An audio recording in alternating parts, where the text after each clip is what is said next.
grávida. Pronto. E, entretanto, no final da gravidez, por volta das 32, 34 semanas, eu fiz uma ecografia, portanto, a última ecografia, em que a Mónica, que sempre foi um percentil 50, tinha baixado para 25. Eu, na altura, questionei, inclusive, portanto, o doutor que me fez a ecografia, ele disse para eu falar com a minha médica. Eu fui, entretanto, no dia 28 de dezembro, Mas não tinha sentido nada até aí? Ou notava, por exemplo, que a bebê se mexia menos, alguma coisa? Não, tudo igual. A bebê realmente mexia um pouco menos. E eu até fiz esse comentário com a obstetra. A obstetra disse-me que é muito normal, é natural, a criança mexer menos, uma vez que tem menos espaço dentro da barriga. Que se calhar devia-me ter dito antes, mexe com menos intensidade, mas mexe, porque obviamente que um pontapé com espaço é diferente de um pontapé sem espaço, mas teria que se mexer à mesma, portanto mexeria se era com menos intensidade. Infelizmente não foi isso que ela me explicou. Sim, mas a Mónica passou a mexer um bocadinho menos. Juntamente então com o facto do percentil ter baixado. Eu coloquei essa questão à médica. A médica disse que era muito natural, que não havia qualquer tipo de problema. Seria pior se a menina tivesse baixado para menos de 10 ou para mais de 90. E foi esta a explicação que me deu. Obviamente era a minha médica, eu tinha que confiar nela, não é?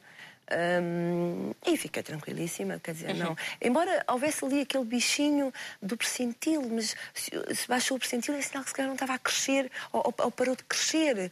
Mas, sinceramente, eu que até sou uma pessoa que adoro ir à internet e tentar, e aliás, sabendo que a internet até pode ser uma ferramenta complicada e perigosa, mas sei que, e gostava muito de ir à internet, confiei tanto nela, que não sentiu necessidade de procurar outro tipo de esclarecimentos. Estava tão próximo do nascimento da Mónica que não...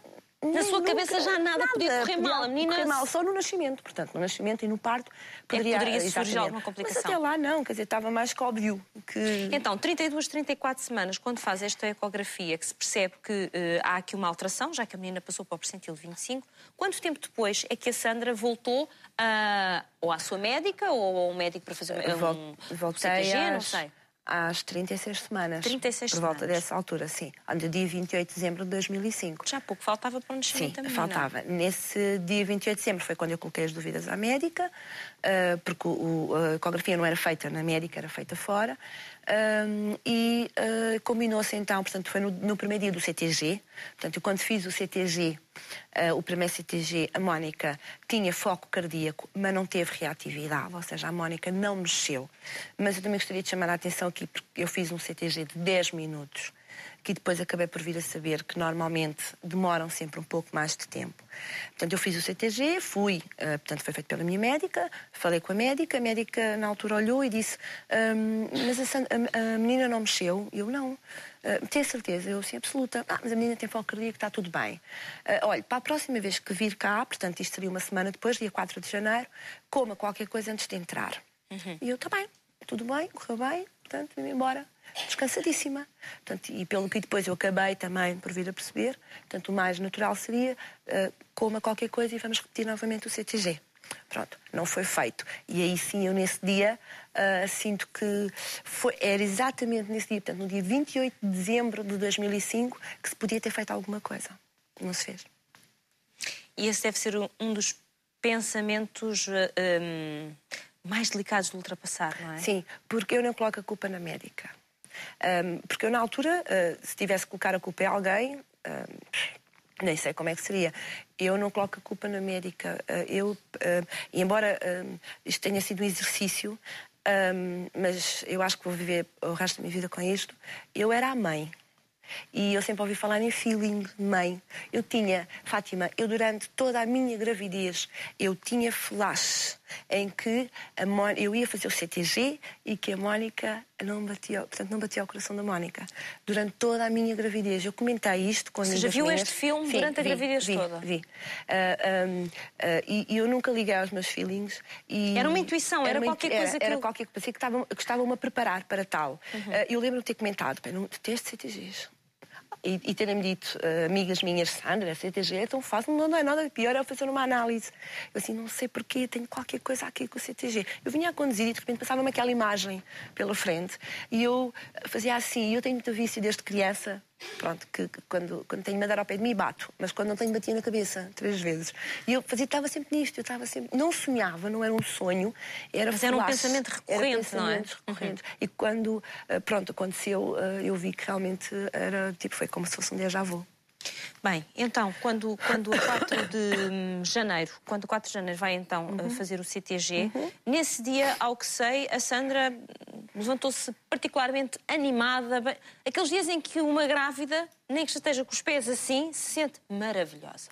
Eu estou sempre animada. A mulher mais linda do mundo. Eu estou sempre animada. Tenho essa vantagem na minha vida. Ainda bem. Estou sempre animada. Mas a gravidez, como trouxe muito peso, aquilo estava a ficar complicado, não é? Pronto, já me sentia um hipopótamo, a coisa estava difícil.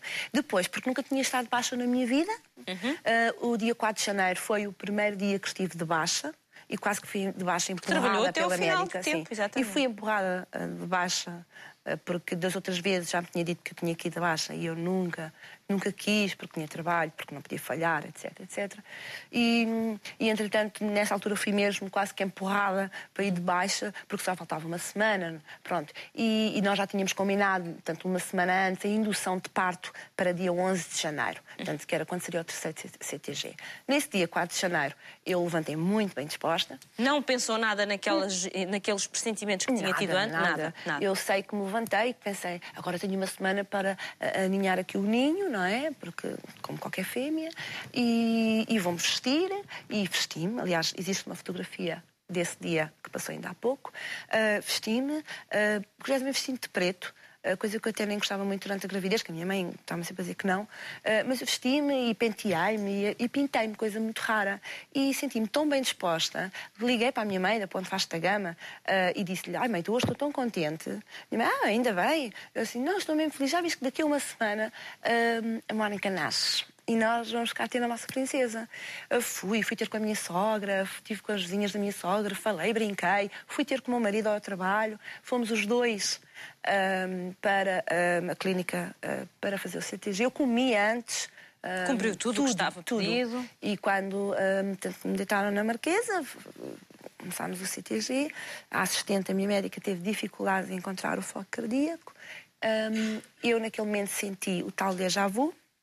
Voltou a ver o mesmo filme? Eu estava a vê-lo, mas agora tão real. Olhei para o meu marido, mas entretanto ouviu-se um batimento cardíaco. Eu pensei, mas não era o meu. Ela tentou para a esquerda, para a direita, chamou a médica veio para a esquerda, para a direita, e disse-me, Sandra, levante-se e vamos ali à ecografia. Eu percebi aí que havia qualquer coisa de mal, mas não sabia o quê. Sabia que estava a haver algum problema, deitei-me na Marquesa, ela fez a ecografia e fez um silêncio e ela disse-me, Sandra, levante-se e vai-se ter que dirigir imediatamente a um hospital. Eu perguntei-lhe, mas passa-se alguma coisa? O meu marido estava branco. Ele depois em conversa comigo diz que viu a Mónica já assim com os braços na ecografia. Eu não sabia de nada porque eu nunca olhei para a ecografia, nunca. E ela disse-me, Sandra, vou escrever-lhe aqui uma carta e vai entregar à médica que a ver. Eu, está bem, mas passa-se alguma coisa com a minha filha? E insisti, e ela agarrou-me nas mãos e disse-me, Sandra, não lhe posso garantir que a sua filha está viva. Para mim aquilo valeu o que valeu, porque viva, disse, então, mas agora vou botar, então, agora com este tempo. Isto não pode estar a acontecer. Claro. Não a menina não morreu dentro de mim. Eu pensei, está algum problema, que a menina deve estar aqui tipo com cardíaco, e se calhar eu vou entrar no hospital e vou entrar logo para a cesariana. E quando ela entrega-me a carta, por fora dizia FM, portanto, feto morto, eu não sabia o que queria dizer. Fomos diretamente para o Hospital de Santa Maria, que era pertíssimo. Durante o caminho eu dizia ao meu marido, não, isto é mentira. Então a menina não se mexe, eu até senti lá mexer. Era então os meus movimentos intestinais, porque a menina estava dentro do líquido, não é? Entrei dentro do hospital. Eu, curiosamente, não me lembro de ter entrado no hospital. A minha mente apagou esse momento. Eu foi o único momento que ela apagou. Lembro-me de uma senhora que estava comigo no corredor e que me viu muito nervosa e que me disse: não custa nada, você vai ver, isto somos todas mães, isto de uma vez. Há alturas que isto tem que acontecer, mas não vai acontecer nada. E eu: não, isto vai correr tudo muito bem. E quando eu entrei, sentei-me e disse à médica, foi aí que eu chorei: se passa-se alguma coisa com a minha filha, porque a médica diz que não sente o foco cardíaco. Não se preocupe, isto também são muitos nervos, sabe que já está a final de tempo. Médica, uma querida, sentou-me, deitou-me na marquesa, sempre a falar comigo, coloca-me o ecógrafo e de repente faz um silêncio brutal. Eu mais uma vez estive a olhar para o teto e ela disse-me: lamento, a sua filha já não tem vida. E naquele momento senti que já nada valia a pena na vida. Portanto, que já nada valia a pena. Portanto, eu só queria o meu marido, eu só disse: chama-me o meu marido, porque era com ele que eu queria partilhar aquele momento. Eu não queria acreditar que aquilo me estava a acontecer a mim. Eu que queria tanto, porque eu fui sempre uma menina mimada, digamos assim, tudo o que eu queria eu tinha. Então eu não tinha a minha filha, que era aquilo que era mais importante na minha vida. Porquê? O que é que eu tinha feito mal? Foi muito confuso, foi um momento muito confuso. E, entretanto, a médica foi falar com o Paulo entra e agarrar-nos a chorar, como é lógico. Foi um momento muito difícil. Eu acho que naquela altura também não estava... eu chorava pela notícia, mas eu acho que não estava a sentir exatamente. Eu fiquei anestesiada. E andei anestesiada durante imenso tempo. Aliás, acredito que durante bastante tempo... vamos lá ver, até depois de tudo isto, quase que tenho a certeza que a Sandra deve ter acordado algumas vezes a pensar: foi um sonho, mas afinal está tudo bem. Foi um pesadelo. Neste caso um pesadelo, não foi um sonho, foi um pesadelo, mas afinal está tudo bem. Porque não sei como é que um casal... enfrenta esta notícia, ainda por cima, porque a bebê ainda está lá, não é? Ainda há um processo pela frente, que é o processo normal de um parto, que se tem de fazer sabendo que não se vai receber o filho da mesma maneira. E já sabia disso, ou seja, sabia, claro, que tinha que passar por tudo o que passariam as outras mães que iam receber os seus filhos. Eu não me importei. Não se importou. Quando isto tudo aconteceu, eu fui preparada para ir para o bloco de partos, ao Hospital Santa Maria. E porque o bloco de partos é um momento de felicidade, não é um momento de tristeza. Os hospitais hoje em dia não estão preparados, infelizmente, para este tipo de casos, mas Santa Maria conseguiu-me arranjar um quarto sozinha, portanto, com o meu marido.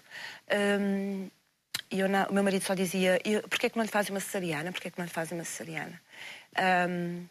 E eu sempre sonhei, eu não tinha nada contra as cesarianas, nada disso, mas eu sempre sonhei em ter a minha filha um parto normal.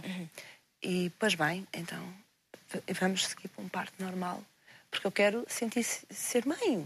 Ser mãe também é cesariana, mas pronto. Mas eu queria tudo como deve ser. Queria poder participar de outra forma. Em tudo. Pronto. Nós tivemos uma médica que se veio sentar ao pé de nós e que disse: eu estou aqui para responder a todas as vossas perguntas, somente aquelas que eu não puder responder. Portanto, o Paulo perguntou-lhe porque é que não podíamos ir para uma cesariana. Ela respondeu que, sendo eu ainda jovem, nova, que saberia, por experiência própria, que sabe que as mães depois tendem logo a ficar grávidas e que uma cesariana iria-me limitar em questão de tempo. E que a seria mais interventiva, portanto, que um parto normal seria bem mais fácil para mim. Psicologicamente seria complicado, mas que tudo seria complicado naquele momento. Claro. Tudo bem, seguimos para um parto normal. Eu entrei na quarta-feira, dia 4, por volta das 6 da tarde. E, portanto, tive 38 horas em trabalho de parto. Fiz tudo aquilo que uma mulher faz quando há uma indução. O Paulo esteve sempre ao meu lado, numa noite assistimos a 11 bebés a nascerem. O que deve ter sido um momento... Vamos lá ver, o nascimento do bebê é sempre um momento de enorme felicidade, mas quando isso está a acontecer ao nosso lado e nós sabemos que não estamos a viver a mesma coisa, nem a vamos viver... Eu não sei como é que a Sandra emocionalmente se conseguiu aguentar naquele momento. É que estava em processo de parto, que já por si mexe muito connosco, não é? E depois... Eu neguei. Eu lembro-me que uma das coisas que eu disse e que estou profundamente arrependida foi ter chamado a médica e ter-lhe dito: a menina, se quiserem ficar com o corpo da menina, podem ficar. Talvez ajude outros bebés. Porque aqui aconteceu alguma coisa. Portanto, fiquem com o corpo da menina. Eu queria, naquele momento, Eu estava num dilema. Por um lado, eu queria tudo direitinho, era a minha filha. Por outro, eu estava a negar, eu não... Eu queria despachar o mais rapidamente possível, seguir com a minha vida. Eu achava que saindo do hospital eu ia seguir a minha vida. Pronto, fazia-se o enterro e seguia-se a minha vida. Pronto, eu começava a trabalhar e tudo passava. Era o que naquele momento eu pensava, tanto que a minha mãe foi-me visitar à noite, na quarta-feira à noite, vinha muito preocupada, e mãe é mãe. E eu estava sentada na